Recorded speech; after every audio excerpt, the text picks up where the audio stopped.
Jiwan walked through the massive corridors of the Galactic Council building, her footsteps echoing against the crystal walls. She carried a data pad, filled with reports from 17 different star systems, all needing human input for trade negotiations. The humans were always good at finding middle ground between species who couldn't stand each other. They had a way of making everyone feel heard, even when nobody wanted to listen to anyone else. The council chamber doors opened with their usual soft hiss. Jiwan stepped inside and stopped. Something felt wrong. The air seemed too still, too quiet. She looked toward the human delegation section, a cluster of seats and terminals that had been occupied for the past 200 years. Empty. Every single seat sat vacant. Her chest tightened. Jiwan walked closer, checking the terminals. All powered down. Clean. No personal items left behind. No half-finished drinks. No data chips forgotten in ports. It looked like the humans had simply stood up and walked away, taking everything with them. Ambassador Ji-won. The voice belonged to Hyun-woo, the council director. He stood at the center of the chamber, his scaled face showing concern. Have you heard from the human delegation? No, Director. I sent 3 messages this morning. No response. That makes 47 species who've reported the same thing. Hyun-woo tapped his own data pad. Every human representative across council space has gone silent. Not just here. Everywhere. The chamber began filling with other delegates. The Velkari trade minister arrived, his forearms gesturing wildly. This is unacceptable. We have contracts. Agreements. They cannot simply leave without notice. The Torvathi military commander slammed a fist on her console. I demand an explanation. Human technicians were supposed to perform maintenance on our fleet today. They never arrived. 20 ships are now grounded. Hyun-woo raised his hand for silence. I've authorized scout ships to visit human territories. We should have answers within days. Known. Known. On-froad. Ji-won felt cold, despite the chamber's perfect temperature. She had studied human history and culture more than any other council member. She knew their stories, their philosophies, their warnings. One phrase kept running through her mind, something a human diplomat had said years ago during a heated debate. Don't mistake patience for weakness. The reports came back 5 days later. Ji-won stood in the emergency council session, watching as data streams filled the main display. Scout ships had visited every human colony, every station, every settlement across 17 star systems. The findings were identical everywhere. Empty. All of them. Empty. The cities remained intact, powered down but undamaged, streets clean, buildings locked. Not a single human body found anywhere. No signs of struggle, no distress signals, no emergency broadcasts. The humans had simply vanished, taking their ships, their people, and their things. They left behind only the structures too large to move. This is impossible, the Velkari minister said. You cannot evacuate billions of people without anyone noticing. Our sensors, our tracking systems, our spies. Someone should have seen something. Our sensors, but nobody had. The humans had performed the largest disappearing act in galactic history, and nobody knew how or when they did it. Minho, a researcher who specialized in alien cultures, pulled up historical records. I've been reviewing our interactions with humanity over the past 50 years.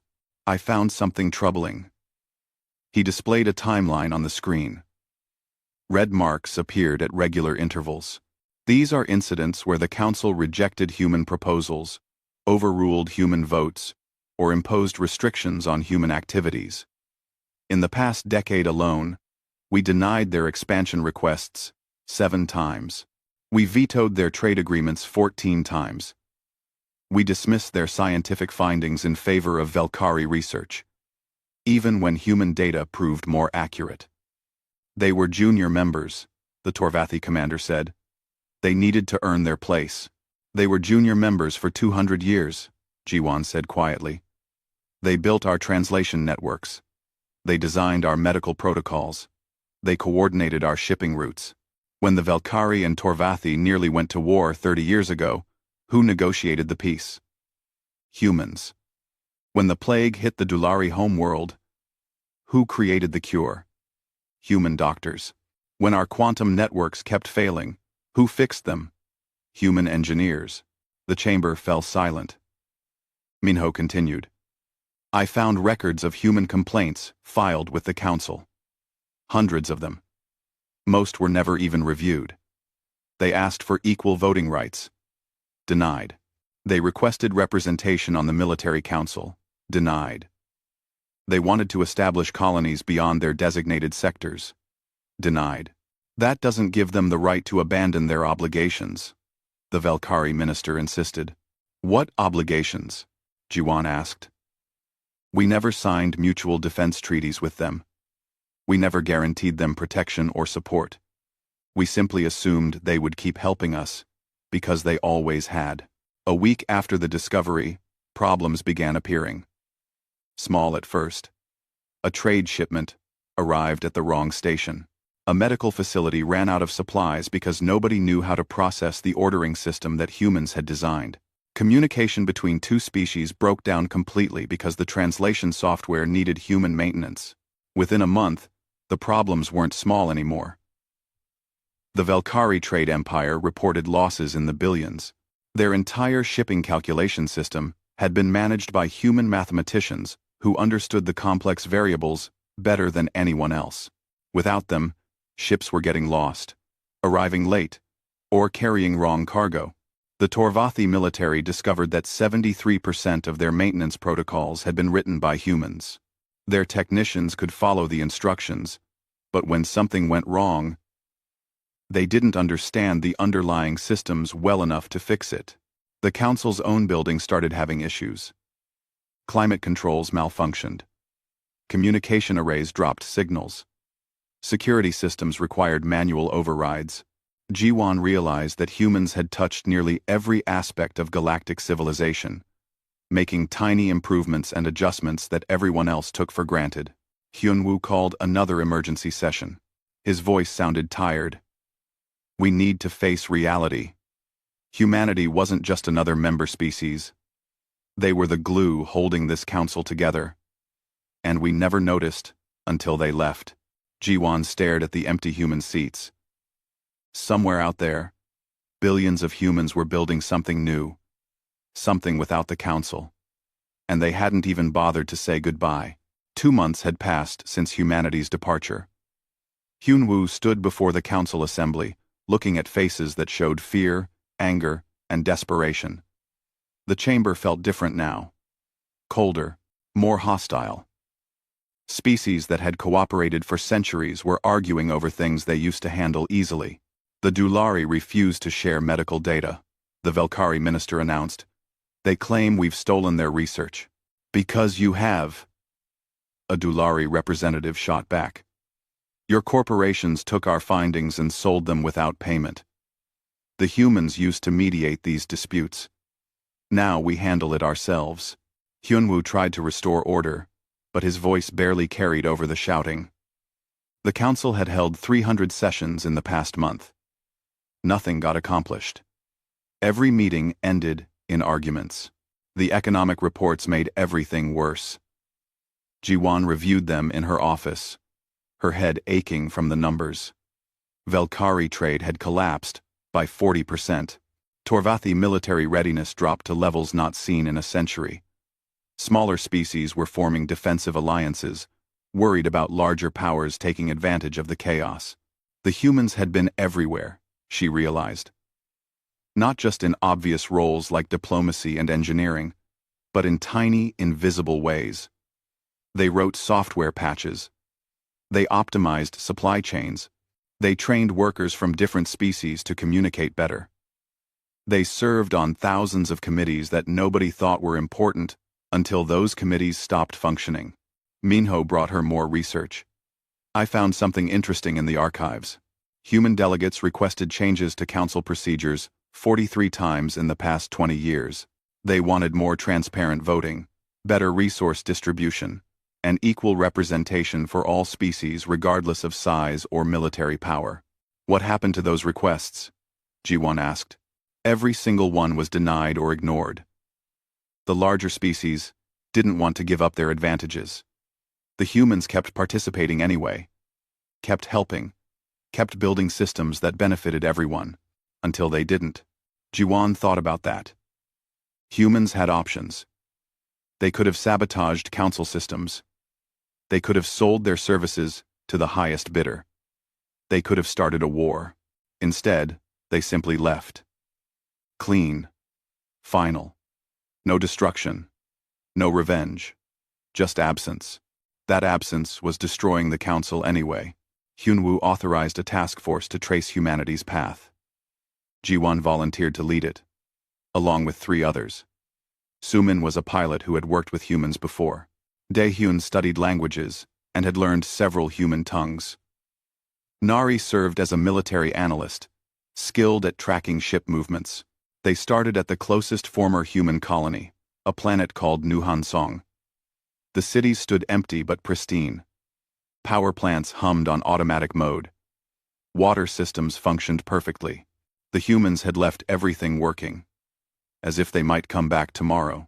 Except they wouldn't. Ji-won knew that in her bones. Dae-hyun found data fragments in a library computer. They left breadcrumbs, encrypted files that only reveal themselves if you know where to look. Can you decrypt them? Nari asked. Already done.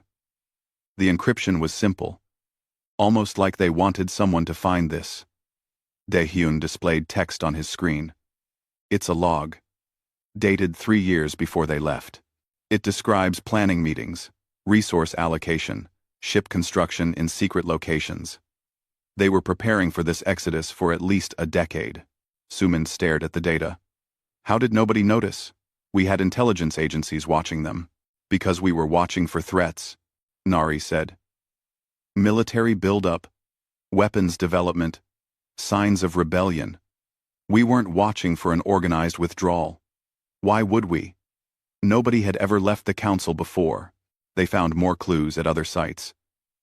A way station, where humans had modified jump drives to travel farther than anyone thought possible. A research facility, where they had tested new propulsion systems. A hidden shipyard that had built hundreds of vessels over 15 years. They were right under our noses, Ji-won said. Building an escape route while we ignored them. Back at council headquarters, things got worse. The Velkari and Torvathi had a border dispute over mining rights in a neutral zone. Normally, human mediators would have resolved it in a week.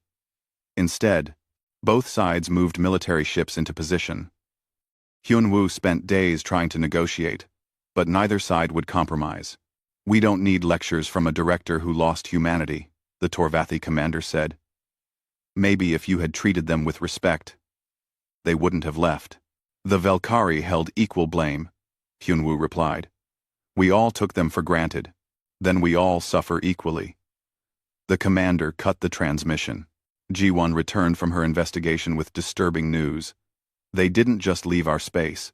Evidence suggests they achieved technological breakthroughs we can't match. Their ships disappeared in ways our sensors couldn't track. They left behind research notes on quantum mechanics that our best scientists barely understand. Are you saying they advanced beyond us? Hyunwoo asked. I'm saying they were always ahead of us. They just never showed it. That revelation hit the council like a bomb. Species that had looked down on humans for 2 centuries suddenly realized they had been the primitive ones. The humans had shared enough technology to keep the peace, but held back their best discoveries. Why would they share with people who treated them as servants? 53 days after the departure, every council communication system activated simultaneously. The same message played across billions of screens, in every known language. A human appeared on screen. He wore a simple uniform with no medals or decorations. His face looked calm, almost bored. I am Captain Doyun of the Human Diplomatic Corps. This will be our only statement. For 200 years, humanity contributed to the Galactic Council. We built your networks. We healed your sick. We resolved your conflicts. We asked for little in return except respect and equal partnership. We received neither. You treated our patience as weakness. You mistook our cooperation for submission. You took our contributions for granted. You denied our requests without consideration. You dismissed our voices without listening. That is over now. We owe you nothing. We are done. Do not look for us. You won't find us unless we want you to. The transmission ended. No coordinates. No way to respond. Just silence. The council chamber exploded into chaos. Some species demanded humanity be hunted down and punished. Others called for reconciliation. The Velkari and Torvathi forgot their border dispute long enough to blame each other for driving humans away. Smaller species accused larger ones of arrogance. Hyunwoo watched his life's work crumble. The Galactic Council had stood for 800 years, maintaining peace across 57 species. Now it was tearing itself apart, and the one species that could have held it together was gone, with no intention of coming back. Jiwon left the chamber and stood alone in the empty human section. She touched one of the vacant chairs, wondering where its owner was now. Somewhere far away. Building something better. Living free from species who had never appreciated them. She couldn't blame them for leaving. She only wished they had taken her with them. 3 months after humanity's departure, the galaxy was falling apart. Jiwon stood in what used to be a bustling medical center on Council Station 7. Now half the equipment sat broken. Alien doctors from 6 different species argued over a patient they couldn't diagnose. The translation system kept glitching, turning medical terms into nonsense. A Dulari physician threw her instruments down in frustration. The humans knew how to fix this, she said. They understood how our different biologies interacted. I've been a doctor for 30 years, and I feel helpless. That same scene was playing out across the galaxy. The medical network was collapsing. Humans had pioneered most cross-species treatments. Understanding that what helped one species might harm another, they had written protocols, taught classes, and maintained databases that connected thousands of hospitals. Now doctors were making dangerous mistakes because the systems they relied on were failing. Hyunwoo received reports from every sector. The galactic translation matrix had crashed completely. Species that had communicated easily for centuries now struggled with basic conversations. The humans had written the core compatibility layers that let computer systems translate between fundamentally different language types. Without maintenance, those layers were corrupting. The Velkari economy was in free fall. Their entire banking system depended on probability calculations that human mathematicians had managed. Velkari experts tried to take over, but they kept making errors. Small mistakes at first, then bigger ones. 3 major financial institutions collapsed in a single week. Billions lost their savings. The Torvathi military faced worse problems. Their fleet maintenance system crashed, stranding half their ships. Weapons systems malfunctioned. Navigation computers gave wrong coordinates. Everything had been designed by humans or heavily modified by them. The Torvathi engineers could follow repair manuals, but when something broke in an unexpected way, they had no idea how to fix it. Even the council's voting system stopped working. The quantum security protocols that prevented fraud and hacking had been written by human programmers. Without them, nobody trusted the vote counts. Several species demanded paper ballots. Others refused to participate at all. The council couldn't make decisions because it couldn't hold legitimate votes. Jiwon watched species turn on each other like wounded animals. The Velkari blamed the Torvathi for being too aggressive. The Torvathi blamed the Velkari for being too greedy. Everyone blamed Hyunwoo for failing to see humanity's importance. We should have listened, Hyunwoo told her privately. All those requests they made, all those warnings they gave, we dismissed them because we thought we were superior. Most of us still think that, Jiwon replied. They can't accept that humans were more advanced. It breaks their pride. She assembled her small crew again. Sumin, Daehyun, Nari, and herself. They had one goal: find out where humanity went and what they were doing. The council authorized them to go beyond mapped space, following the trail humans had left. They traveled for weeks, jumping from system to system. The clues grew stranger. Empty research stations in deep space. Experimental facilities that had tested technologies the council didn't know existed. Evidence of massive construction projects in regions nobody had explored.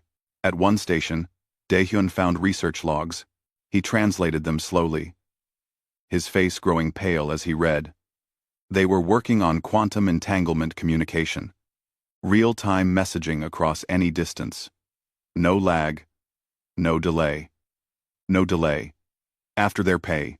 That's impossible, Nari said. Apparently it does. They solved the synchronization problem 15 years ago. Never told anyone. They found more discoveries.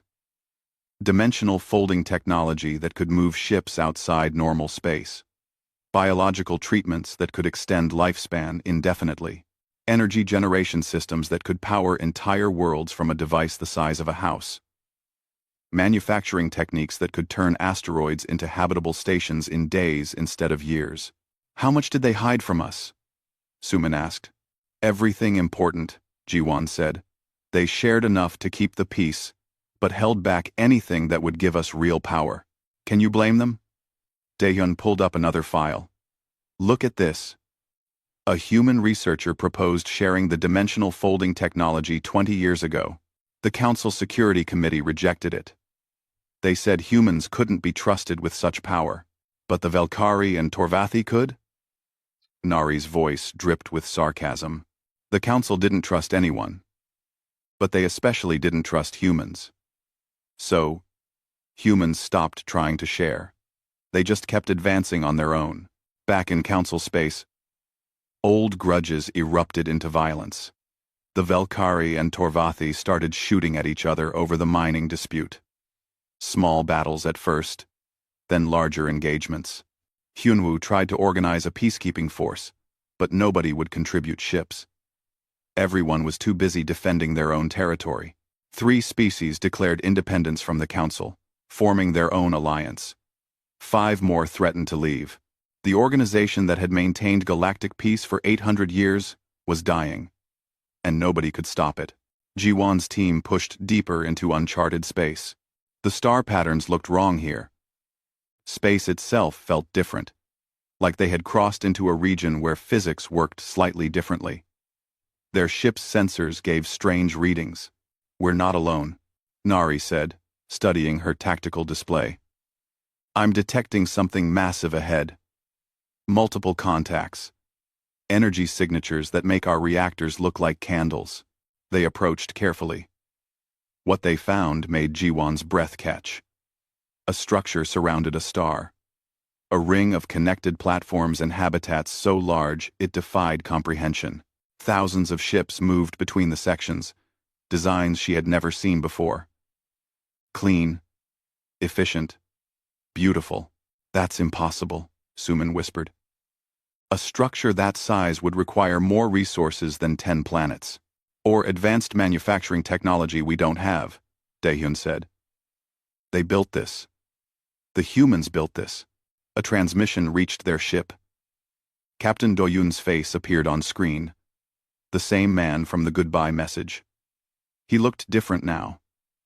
Younger, somehow. Healthier. The life extension technology, Jiwon realized. Ambassador Jiwon. We've been expecting you. You're persistent. I respect that. But you should turn back now. There's nothing for you here. We need to talk, Jiwon said. The council is collapsing. People are dying. Systems are failing. That's not our problem anymore. Millions will suffer. Billions, eventually. You can't just abandon them. We didn't abandon anyone. Doyun's expression hardened. We stopped carrying them. There's a difference. For 200 years, humanity held the galaxy together. We fixed problems, resolved conflicts, and maintained systems. We did it because we believed in cooperation and mutual benefit. But cooperation requires respect from all sides. We never received that, so we left. What happens now is the Council's responsibility, not ours. What about the innocent people caught in the middle? Species that had nothing to do with mistreating humans? They chose their leaders. They voted in assemblies. They benefited from human labor while treating us as lesser beings. Actions have consequences. The galaxy is learning that lesson now. The transmission ended. Ji-Wan stared at the massive structure, understanding the truth. Humanity hadn't just left. They had transcended. They had achieved a level of technology and organization that made the Council look primitive. And they had done it all in secret, right under everyone's arrogant noses. What do we do now? Suman asked. Ji-Wan took a long breath. We go back. We tell the Council what we found. And we pray they're smart enough to change before it's too late. But looking at the magnificent structure ahead of her, Ji-Wan suspected it was already too late. The humans had moved on. The galaxy they left behind would have to figure out how to survive without them. Ji-Wan's report landed like a bomb in the Council chamber. The holographic images of humanity's megastructure floated above the assembly, massive and impossible and real. Delegates from 57 species stared in silence at what humans had built. Then the silence broke into chaos. This is a threat. The Torvathi commander stood, her 4 eyes blazing. They have technology beyond anything we've seen. They could destroy us all. They already left us, Ji-Wan said. They're not interested in destroying anything. Can we be sure? That structure could house weapons we can't imagine. 2. The Velkari minister agreed. We cannot allow a single species to hold such power. It upsets the galactic balance. They must be brought under Council authority. Hyunwoo shook his head. You're not listening. They don't want to be under anyone's authority. That's why they left. Then we forced them to return. The Torvathi commander slammed her fist down. We assemble a fleet. We find them. We make them understand their obligations to the Council. Work. And if they refuse? Hyunwoo asked. Then we show them the consequences of defying Council law. Ji-Wan couldn't believe what she was hearing. You want to attack them? After seeing what they've built? That would be suicide. We outnumber them 57 species to 1. Our combined fleet is the largest military force ever assembled. They're just humans. Advanced technology or not, they can't stand against all of us. The vote came 3 days later. Hyunwoo opposed the military expedition with every argument he could make. Ji-Wan spoke against it. Several smaller species voiced concerns. But fear and wounded pride won. The larger species wanted to prove they were still in control. They couldn't accept that humans had surpassed them. The vote passed. 42 in favor, 15 against. Preparation took months. 12 species contributed ships to the coalition fleet. 5,000 vessels in total. From small fighters to massive battleships. The largest military force in recorded history. They called it the Unity Fleet. Though unity was the last thing the Council felt. Ji-Wan watched the preparations with growing dread. Nari gave her tactical assessments that made her stomach turn. If humans have the technology we saw, this fleet won't be enough.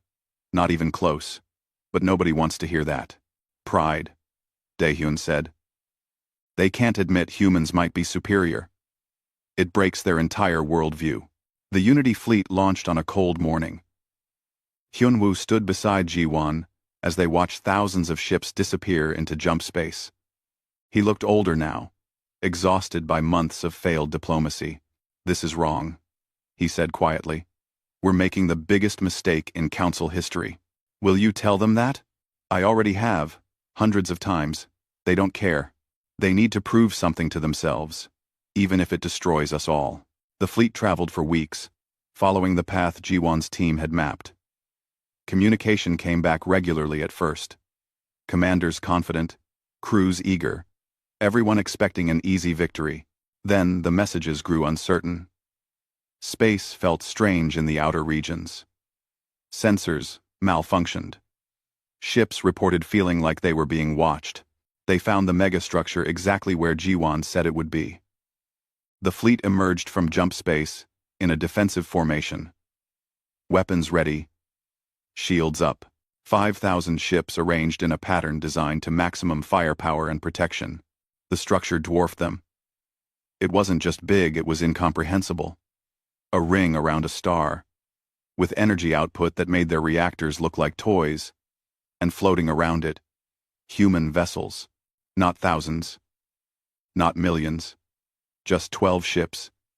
Each one smooth and strange, looking more like art than weapons. The fleet commanders sent demands. Return to Council space. Submit to authority. Surrender advanced technology. The usual threats that powerful militaries make when they want to feel strong. Humanity's response came from Captain Doyun again. His ship appeared from nowhere, just phasing into existence next to the fleet flagship. The captain of the Torvathi battleship nearly fired before recognizing it was a communication attempt. "You came all this way," Doyun said. His voice sounded tired. "You saw what we built. You understand we've moved beyond you. And still, you make demands. Still, you threaten us. The Council has learned nothing. Surrender your technology," the Torvathi fleet commander ordered. "Return to Council space. Face judgment for abandoning your obligations." "We had no obligations. We were partners who chose to leave when that partnership became one-sided. You have two choices now. Turn your fleet around and leave with dignity, or attack and learn why humanity has always preferred peace. We're giving you the choice we were never given." End quote. "You dare threaten the combined might of the Galactic Council? I'm not threatening anyone. I'm offering mercy. Please, take it." The fleet commander ended the transmission and ordered an attack. 5,000 ships opened fire simultaneously. Weapons that could crack planets, missiles that could destroy moons, energy beams hot enough to melt asteroids. All directed at 12 human vessels. The human ships didn't dodge. They didn't flee. They simply stood there, as weapons fire reached them, and stopped. Just stopped. Frozen in space like insects in amber. Every missile, every beam, every projectile hung motionless meters from human hulls. Then the weapons reversed direction and scattered into empty space, detonating harmlessly far from any ships. "Defensive systems unknown," the Torvathi commander's tactical officer reported. "They're manipulating space-time around their vessels. Our weapons can't reach them. Send fighters. Board them. Do something." What happened next was later described as impossible by every scientist who studied the records. The 12 human ships each split into hundreds of smaller craft. Except they didn't really split. They existed in multiple places simultaneously. Like looking at the same object from 1,000 angles at once. The Unity fleet found itself surrounded by vessels that weren't quite there but weren't exactly not there either. No shots fired. No violence. The human ships simply existed near the Council vessels, and systems started failing. Not damaged.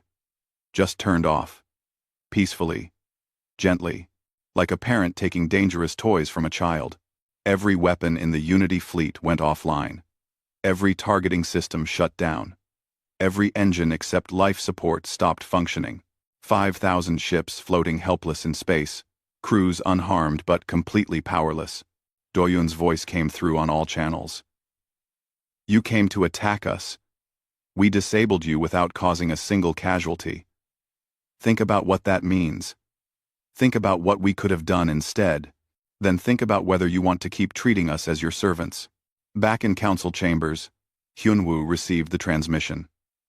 The entire fleet. Disabled in seconds, without firing a shot. Humanity's message was clear. They didn't need weapons to defeat the Council. They could simply turn the Council's own weapons off. The chamber fell silent. Even the most aggressive delegates understood what they were facing. Humanity wasn't just more advanced. They were so far beyond the Council that it wasn't even a contest.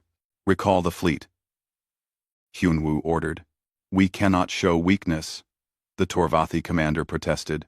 "We already did. We showed our weakness when we failed to treat humanity with respect. We showed it again when we attacked them. Now we show wisdom by admitting our mistake and bringing our people home." The vote was unanimous this time. The Unity fleet, towed by human vessels, returned to Council space in shame. Not a single life lost, but pride shattered beyond repair. Jiwon stood in the empty human section of the chamber. She understood now. Humanity had never been weak. They had been kind, patient, hoping the Council would eventually see them as equals. When that hope died, they left. When the Council attacked, they defended themselves without cruelty. That somehow made it worse. If humans had been monsters, the Council could have justified their treatment. But humans were better than that. Better than the Council deserved. And now everyone knew it. The Galactic Council broke apart 6 months after the Unity fleet's humiliation. Jiwon watched it happen from her office window. Ships were leaving Council Station every day, carrying delegates who no longer believed in the organization they had served. The building felt like a tomb. Empty corridors echoing with ghosts of better days. 18 species formed a rival government called the Sovereignty Alliance. They refused to accept humanity's superiority and blamed Hyunwoo for losing them. The Torvathi commander led them, still angry, still proud, still convinced that military strength could solve every problem. 12 species declared complete independence, withdrawing from galactic politics entirely. They fortified their borders and stopped all external trade.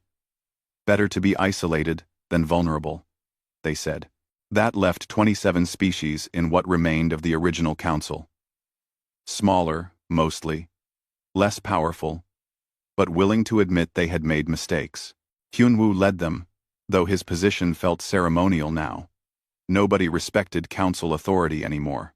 The galaxy descended into chaos. Trade routes collapsed completely. Medical networks failed. Communication between species became nearly impossible. Pirates raided shipping lanes with no one to stop them. Border conflicts erupted into small wars. Everything humanity had quietly maintained came crashing down. Jiwon spent her days processing disaster reports. A plague on Dulari worlds because medical protocols had broken down. Starvation on Velkari colonies because food shipments went to wrong destinations. A generation of children on 17 planets receiving no education because translation systems couldn't teach mixed classrooms anymore. "We're watching civilization regress," Daehyun told her. "In real time. Everything humans built. We're losing." "How long before complete collapse?" she asked. 5 years, maybe 10. Unless something changes. Something did change. On the anniversary of humanity's departure, every communication system in Council space activated simultaneously. Not hacked, not forced, just gently invited to receive a message. A woman appeared on screens across the galaxy. She looked human but with subtle differences. Taller, healthier, eyes that suggested she had seen more than one lifetime. She wore simple clothes and stood in a garden that shouldn't exist on a space station. "I am Administrator Yuna of the Human Collective. We've watched your struggles for a year now. Some of you hoped we would return to save you. Others hoped we would fail and prove you were right to dismiss us. We did neither. We built something new, something better, and we're prepared to offer assistance, but only on new terms." Hyunwoo, Jiwon, and what remained of the council leadership gathered to watch. The chamber was half empty now, but those who remained listened carefully. "Humanity will share technology again," Yuna continued. "We will help rebuild medical networks, restore communication systems, and teach you how to maintain what we created. But this time, we do it as equals. True equals. No species above others. No voices dismissed because they come from smaller nations. No contributions taken for granted." She paused, letting that sink in. We're offering partnership to any species willing to accept it. Not charity. Not mercy. Partnership. You contribute. We contribute. You respect us, we respect you. You break faith, we leave again. Simple terms. Fair terms. The offer included specific conditions. Any species accepting humanity's help had to sign new treaties. Equal voting rights, regardless of size. Transparent resource distribution. Protection for smaller nations against larger ones. Open sharing of technology with proper credit and compensation. And most important, mechanisms to punish species that violated agreements, including expulsion from the partnership. The Sovereignty Alliance rejected it immediately. Humanity demands submission, the Torvathi commander announced. We will never bow to those who abandoned us. Rescind, but the 27 remaining council species voted to accept. What choice did they have? Continue descending into darkness? Or swallow pride and admit humanity had been right all along? 12 of the independent species accepted too. Even 3 species from the Sovereignty Alliance broke away to join the new partnership, unable to watch their people suffer for their leaders' pride. Humanity kept its word. Ships arrived within weeks, carrying supplies and equipment. Human engineers taught others how to maintain systems properly. Human doctors returned to hospitals, training new generations of physicians. Human diplomats helped resolve conflicts that had festered for months, but everything was different now. Humans didn't do the work themselves. They taught others to do it. They insisted on payment for services. Not slavery disguised as obligation. They walked away immediately from any species that showed disrespect or took advantage of their knowledge. Jiwan met with Yuna in neutral space, a small station that humans had built specifically for diplomacy. The garden she had seen in the transmission was real, somehow thriving in artificial gravity. Why help us at all? Jiwan asked. After how we treated you? Yuna smiled sadly. Because we're still human. We still believe cooperation is better than isolation. We still want to see the galaxy thrive. We just refuse to be exploited while doing it. The Sovereignty Alliance will never accept this. They'll keep fighting. Wah. Then they'll keep declining. We're not punishing them. We're simply not helping them. They chose pride over progress. They'll live with that choice. Jiwan looked at the garden, plants from a dozen worlds growing together. What happens to species like mine? We weren't the worst offenders, but we weren't innocent either. You acknowledge that. That's the first step. Rebuild with us. Show your people that cooperation means respecting all partners, not just the powerful ones. In a generation, maybe 2, this new partnership will feel natural. And if we fail again, then we leave again. But this time, we won't wait 200 years. We'll go at the first sign of the old patterns returning. Consider that motivation to get it right. The years that followed were hard. The Sovereignty Alliance collapsed from internal conflicts, proving they needed humanity more than pride allowed them to admit. Some species eventually joined the new partnership. Others stubbornly isolated themselves, regressing technologically while insisting they were better off alone. The partnership grew slowly. 43 species eventually joined. They formed a new organization, smaller than the old council but healthier. They called it the Cooperative Assembly. Every species had equal vote. Every voice was heard. Decisions took longer, but lasted because everyone bought into them. Humanity participated, but didn't dominate. They had their own space, their own megastructures, their own projects that the Cooperative Assembly couldn't touch. They shared what was useful but kept their most advanced technology private. Nobody complained.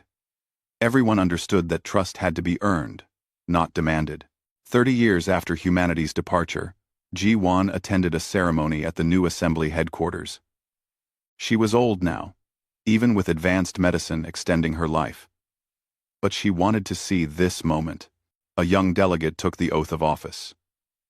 Her name was Jiwan, same as the older diplomat. Her parents had named her after the woman who had bridged the gap between humanity and the rest of the galaxy.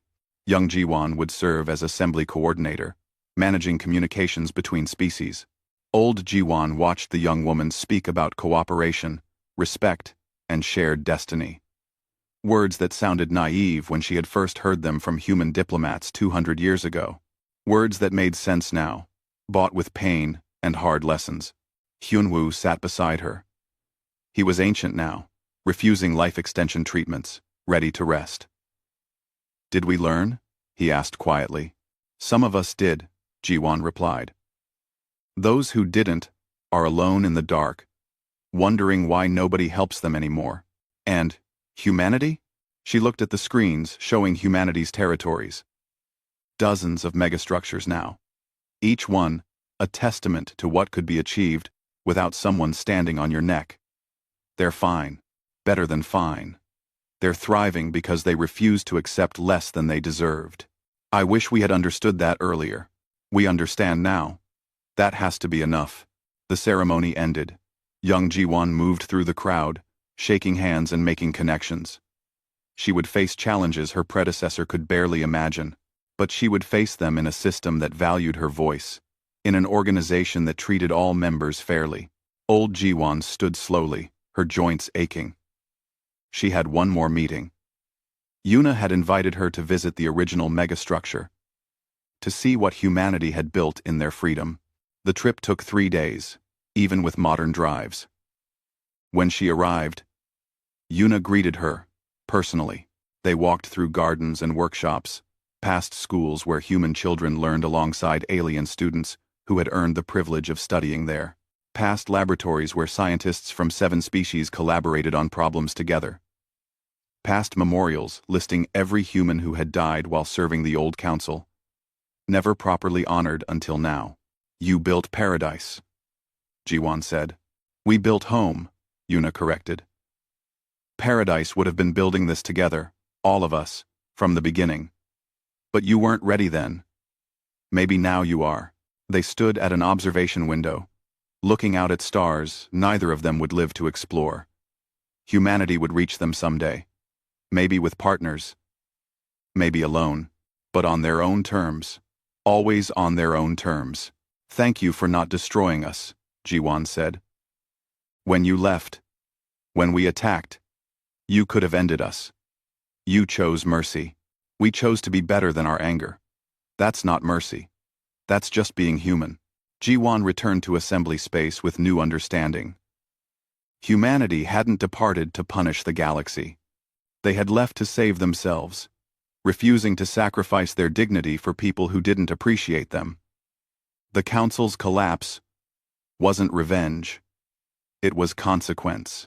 Natural, inevitable consequence of treating partners like servants. The galaxy had learned that lesson. Painfully. Slowly. But learned it nonetheless. Those who adapted, thrived. Those who refused, were left behind. And humanity, free at last,